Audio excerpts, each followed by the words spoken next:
Alhamdulillah, wassalatu wassalamu ala rasulillah Sayyidina Muhammad ibn Abdillah wa ala alihi wa sahbihi wa mawala. La hawla wa la quwwata illa billah. Allahumma salli ala Sayyidina Muhammad wa ala ali Sayyidina Muhammad.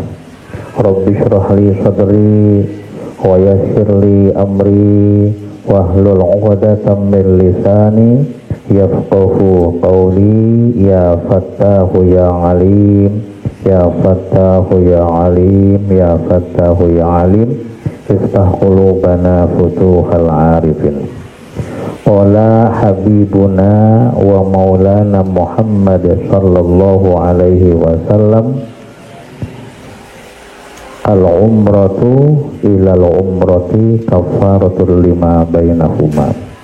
Wa qala aidan al-hujjaj wal ummar wa fudullah inda'ahu ajabahum wa in istaghfaruhu ghufara lahum. Al-hadis amma ba'du. Ibu-ibu jamaah umroh gimana, semuanya sehat? Alhamdulillah ya. Makanya bagi para jamaah umroh jangan lupa jaga stamina. Kenapa? Karena di dalam ibadah itu ada tiga. Ada ibadah maliyah, ada ibadah badaniyah, ada ibadah maliyah dan badaniyah. Apa ibadah maliyah? Ibadah maliyah itu ibadah yang membutuhkan harta. Mana contohnya ibadah maliyah? Seperti zakat, infak, sedekah, itu namanya ibadah maliyah. Ada juga yang nomor kedua, ibadah itu ibadah badaniyah. Artinya ibadah yang membutuhkan badan, membutuhkan fisik, membutuhkan kesehatan. Mana contohnya seperti sholat, itu namanya ibadah badaniyah. Wajib sholat bagi orang yang sehat, bagi orang yang hidup. Sholat wajib sambil berdiri, kalau memang dianya sehat bisa mampu berdiri, maka ibadah sholat dinamakan ibadah badaniyah. Yang nomor ketiga, yang paling komplit, itu disebut ibadah maliyah wal badaniyah. Membutuhkan harta dan membutuhkan badan fisik yang sehat ya. Kita punya harta, sampai harta kita banyak berlimpah ruah, tapi tidak sehat, tidak istiqomah, tidak puasa, maka tidak wajib haji dan umroh. Kita badannya sehat, badannya kuat, bahkan masih muda, tetapi tidak punya harta, sama itu juga sama, tidak diwajibkan haji dan umroh. Maka di dalam Al-Quran Allah berfirman, walillahi 'alan nasi hajjul baiti man istata'a ilaihi sabila. Haji itu hanya bagi orang-orang yang mampu. Harta banyak, tidak punya kekuatan fisik, lemah, tidak wajib. Fisiknya kuat, hartanya tidak punya, sama itu juga tidak wajib. Makanya sekali lagi, agar badan kita sehat dan kuat, maka kita harus menjaga stamina agar badan tetap sehat. Agar stamina kita terjaga, jangan lupa harus minum vitamin. Dibawa nggak obat-obatannya? Ya, yang sakit-sakit, terutama yang sudah berusia, jangan lupa itu obat harus dibawa ya. Nah, ulangi lagi, agar stamina kita kuat, jangan lupa minum vitamin. Di samping minum vitamin supaya ibadah maksimal, jangan lupa harus mendapatkan support, bukan susu ya. Kenapa? Karena di dalam ibadah umroh itu banyak hal-hal yang belum kita kenal, banyak hal-hal yang belum kita ketahui. Ibu-ibu, bapak-bapak, jamaah umroh, tamu-tamu Allah yang dirahmati oleh Allah Subhanahu wa Ta'ala. Di dalam pertemuan ini kita akan membahas tentang fadilah dan keutamaan daripada umroh. Ada istilah ungkapan mengatakan an-ni'mat biqadrin yaqmat. Nikmat itu tergantung daripada kadar pengorbanan. Ulangi lagi, kadar kenikmatan itu tergantung atau seimbang dengan sakitnya pengorbanan. Begitu pula sebaliknya, sakitnya pengorbanan itu akan terbayar dengan indahnya kenikmatan. Luar biasa, yang namanya umroh ini membutuhkan perjuangan, membutuhkan pengorbanan. Dari mulai fisiknya harus sehat, maka 10 hari sebelum keberangkatan kita harus olahraga, harus minum vitamin, terus menata hati kita supaya tidak stres. Ini ada sebuah apa? Sebuah pengorbanan yang insya Allah nanti akan dibayar dengan indahnya kenikmatan. Apa sih keuntungan dan kenikmatan, fadilah dan keutamaan bagi orang-orang yang melaksanakan umrah? Ini yang pertama, Rasulullah Shallallahu Alaihi Wasallam beliau bersabda, kata Nabi, al-hujjaj wal umar wafdullah in da'u ajabahum wa in istaghfaruhu ghafara lahum. Al-hujjaj wal umar, orang-orang yang melakukan ibadah haji, wal umar, dan juga orang-orang yang melakukan umrah. Kita semua ada umar, para tamu-tamu Allah.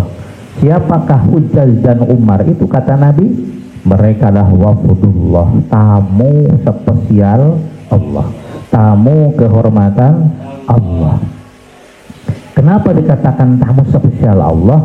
Karena banyak orang yang sudah kaya raya, hartanya berlimpah, rumahnya mewah, mobilnya mewah, tapi belum sempat dan belum dipanggil untuk umroh. Sebaliknya banyak orang yang rumahnya biasa, ekonominya juga biasa, tetapi dia bisa sampai melakukan umroh, bahkan berkali-kali bisa melakukan umroh. Jelas dari sini bahwa umroh ini merupakan panggilan dari Allah Subhanahu wa Ta'ala. Maka junjungan mengatakan bahwa haji dan umroh adalah wafdullah, merupakan tamu kehormatan. Ibu-ibu, bapak-bapak yang sekarang calon haji, calon umroh, ini adalah tamu kehormatan Allah.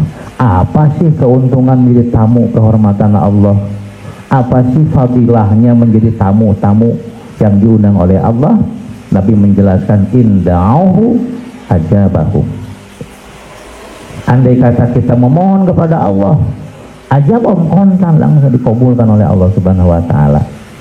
Maka ketika nanti kita di Mekah dan di Madinah, wabil khusus di tempat-tempat yang mustajab, mintalah kepada Allah Subhanahu wa Ta'ala. Jangan sampai waktu kita dibuang untuk percuma, karena kita pergi dengan pengorbanan yang luar biasa, kita pergi dengan biaya yang tidak sedikit, betul tidak? Maka manfaatkan waktu-waktu kita, kesempatan kita ketika umroh untuk memohon kepada Allah Subhanahu wa Ta'ala, karena Allah sendiri berjanji dan Allah tidak pernah ingkar janji. Kata Allah, inda'auhu ajabahum. Kalau mau berdoa ketika umrah khususnya, ketika haji khususnya, ajabahum, doa-doa itu akan dikabulkan oleh Allah Subhanahu wa Ta'ala. Jangankan berdoa di Mekah dan Madinah, ngomong saja, baik ngomong bagus ataupun ngomong tidak bagus, ini kejadian. Ada kisah jamaah umroh dan jamaah haji. Dia bilang sama teman-temannya, nanti setelah sholat isya kita jalan-jalan ya, kita kelilingi pintu haram, pintu Masjidil Haram. Selesai jamaah isya dengan teman-temannya, lalu si ketua kloternya ngomong, teman-teman, kita enggak jadi ya keliling pintu haramnya. Kenapa? Karena pertama kondisi badan kita agak lemah, agak capek ya, kemudian sudah malam, nanti lain waktu saja Gimana setuju? Tidak. Itu kata ketua kloternya. Kata jamaah, karena jamaah juga mungkin sama satu, setuju. Jadi mereka akhirnya rencananya langsung pulang ke hotel, langsung pulang ke maktab. Nah, begitu mereka berjalan mencari pintu keluar, ternyata pintu keluar tidak mereka temukan. Akhirnya terus berjalan dari jam 9 malam sampai jam 12 malam mereka berkeliling, belum juga menemukan kemana pintu keluar. Akhirnya mereka duduk karena capek, baca istighfar. Ayo istighfar, kata ketua kloternya. Bokas kita banyak salahnya, barangkali kita ada ucapan-ucapan yang salah. Mereka istighfar. Subhanallah, Allah menurunkan keajaiban. Selesai istighfar, ada salah seorang jamaah yang berteriak, "Pak, itu bukankah itu jalan keluar dan jalan ke maktab kita, jalan ke hotel kita?"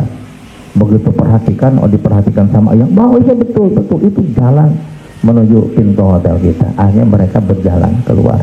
Di tengah perjalanan mereka baru sadar, oh ya, kenapa kok kita sampai tersesat, sampai tidak menemukan jalan keluar. Dan ketika mereka pikirkan, ternyata semua pintu-pintu Masjidil Haram itu bisa terjelajahi semua. Ini gara-gara ucapan yang seucap-ucapnya. Ngucap saja di Masjidil Haram langsung kejadian. Apalagi berdoa. Banyak kisah orang yang dililit oleh hutang, ya, kemudian pergi umroh, biayanya pun juga dapat ngutang. Dia pergi umroh karena banyak utang. Dia banyak utang, untuk B-nya pun juga dapat ngutang. Di Mekah dia nangis sejadi-jadi, minta sama Allah, ya Allah, ya Allah, ya Allah, Engkau maha tahu apa yang ada dalam hati kami, kabulkan ya Allah, kabulkan permohonan kami, kabulkan. Terus sambil tawaf, sambil memohon kepada Allah. Wabil khusus di tempat-tempat yang mustajab. Di rodoh dia masuk rodoh sambil menangis. Ketika tawaf dia juga sama memohon kepada Allah. Di multazam juga dia memohon kepada Allah. Di tempat-tempat yang mustajab dia memohon kepada Allah. Pulang dari umroh, apa yang terjadi? Allah memberikan keajaiban kontan. Apa kontannya? Kali ganinya si suaminya, wallahu alam apakah dapat job perusahaan atau apa. Tapi yang jelas informasi yang saya terima, dia bercerita pulang dari umroh, alhamdulillah saya kebeli tanah, alhamdulillah. Padahal dia berangkat karena punya hutang, ongkosnya pun juga dapat hutang. Pulang ke rumah, hutangnya lunas, dikasih bonus sama Allah, bisa membebaskan tanah. Inilah berkah daripada umroh. Maka di sini pantas junjungan kita mengatakan, inda'auhu ajabahum. Kalau kita mau meminta kepada Allah, maka Allah akan kontani permohonan kita. Kemudian kata Nabi, wa ini istaghfaruhu ghafarallahu. Keutamaan umroh dan haji, andai kata orang-orang yang haji dan umroh ini mohon ampunan kepada Allah Subhanahu wa taala, minta agar dosa-dosa diampuni oleh Allah Subhanahu wa taala, maka apa yang akan dia dapatkan? Ghafaralahum, Allah juga akan mengampuni dosa-dosa yang telah dia lakukan. Dan ini perlu diketahui, dosa ini merupakan asbab terkuat yang bisa menghijab doa-doa kita sehingga tidak sampai kepada Allah Subhanahu wa taala. Kita berdoa, hari berganti minggu, minggu berganti bulan, bulan berganti tahun, kita baca doa, kata ulama ini doa ini supaya mendapatkan kekayaan. Dia berdoa dagang bukan tambah senang, tani bukan tambah mukti. Kebalikannya doanya itu seperti tidak mempan. Apa sebabnya? Oh, ternyata dosanya lah yang menghijab doanya. Jadi doanya tidak sampai kepada Allah Subhanahu wa ta'ala. Ibarat proposal. Proposal itu akan cair kalau sampai ke pusat. Nah, proposal kitanya mentok. Di mana? Di kabupaten, mengajukan ke pusat. Kira-kira cair tidak? Bagaimana mau cair? Proposal kitanya tidak sampai. Kenapa? Terhijab, terhalang. Begitu pula doa yang kita sampaikan, doa yang kita mohonkan, bukan Allah ingkar janji, tapi memang doa kita yang tidak sampai kepada Allah Subhanahu wa ta'ala. Sebabnya apa? Di antara asbab qawiyah sebab yang kuat yang menghalangi doa kita sampai kepada Allah itu karena dosa-dosa yang telah kita lakukan. Maka dalam kesempatan umroh ini mari kita memohon ampun kepada Allah Subhanahu wa taala. Allah berjanji ketika kita memohon ampunan dosa-dosa kita akan diampuni oleh Allah Subhanahu. Alhamdulillah. Ini diantara keutamaan daripada ibadah umroh. Yang pertama tadi apa? Orang yang umroh adalah merupakan tamu kehormatan Allah Subhanahu wa taala. Doa-doanya akan dikabulkan dan dosa-dosanya akan diampuni oleh Allah Subhanahu wa taala. Kemudian yang nomor berikutnya, di antara keutamaan umroh ini sesuai dengan yang diriwayatkan oleh Ibnu Umar anin Nabi sallallahu alaihi wasallam annahu qala, kata Nabi, man tawfa bil bait lam yarfa qadaman wa lam yadha ukhra illa kataballahu lahu hasanah. Siapa orang yang tawaf di Baitullah, ya karena nanti di antara rukun umroh itu kita ngambil mikot kita ihram di mikot, kemudian kita tawaf, kita sa'i, setelah sa'i kita bersyukur, tahallul, ya kemudian ya selesailah ibadah umroh kita. Ini tawaf. Di antara keutamaan tawaf kata Nabi, man tawafa bil bait, siapa orang yang tawaf di Baitullah, lam yarfa' qadaman wa lam yadha ukhra, sebelum kakinya, ketika kakinya dia langkahkan, sebelum kaki yang satunya dia letakkan, maka illa kataballahu lahu hasanah, Allah akan menuliskan kebaikan, Allah akan menghapuskan keburukan, dan bukan cuma kebaikan dan keburukan, tetapi warafa'alahu biha darajatan, Allah akan mengangkat derajatnya. Alhamdulillah. Ya, kalau asalnya jadi kuhu, mudah-mudahan habis umroh naik pangkatnya, ya siapa tahu langsung jadi bupati, amin, alhamdulillah. Asalnya misalkan kendaraannya motor, mudah-mudahan berkahnya umroh, pulang dari umroh motornya bertambah, alhamdulillah, derajatnya ditingkatkan oleh Allah Subhanahu wa taala. Kemudian Nabi juga mengatakan wa yakhlufu alaihi ma anfaqu ad-dirham bi alfi dirhamin. Keutamaan umroh nomor berikutnya adalah harta yang kita keluarkan, harta yang kita korbankan untuk umroh, janji Allah ini akan dibalas dengan berlipat-lipat. Wa yakhlufu alaihim ma anfaqu, Allah akan mengganti untuk para mu'tamirin, untuk para ummah dan hujjaj, ma anfaqu, harta yang telah dia infakkan, harta yang telah dia keluarkan. Ad-dirham bi alfi dirham, satu dirham yang dia keluarkan dibalas dengan 1.000.000 dirham. Kepengen tidak kira-kiranya? Senang tidak? 1 dirham nih modalnya dibalas dengan 1.000.000 dirham. Untung tidak? Untung tidak? Alhamdulillah. Ini keutamaan umroh. Kemudian di antara keutamaan umroh lagi bahwa an Jabir radhiyallahu taala anhu anna Rasulullah sallallahu alaihi wasallam qala, salatun fi masjidi afdalu min alfi salatin fi masiwah illal masjidal haram. Salat di masjidku kata Nabi, yakni Masjid Nabawi di Madinah. Kita kalau di Madinah ini pahalanya afdalu min alfi salatin fi masiwahu, lebih afdal, lebih utama, lebih hebat, lebih istimewa dibandingkan sholat 1000 kali di selain Masjid Nabawi. Nanti kita pertama kali akan sampai ke Masjid Nabawi dulu sebelum ke Makkah Al-Mukarramah.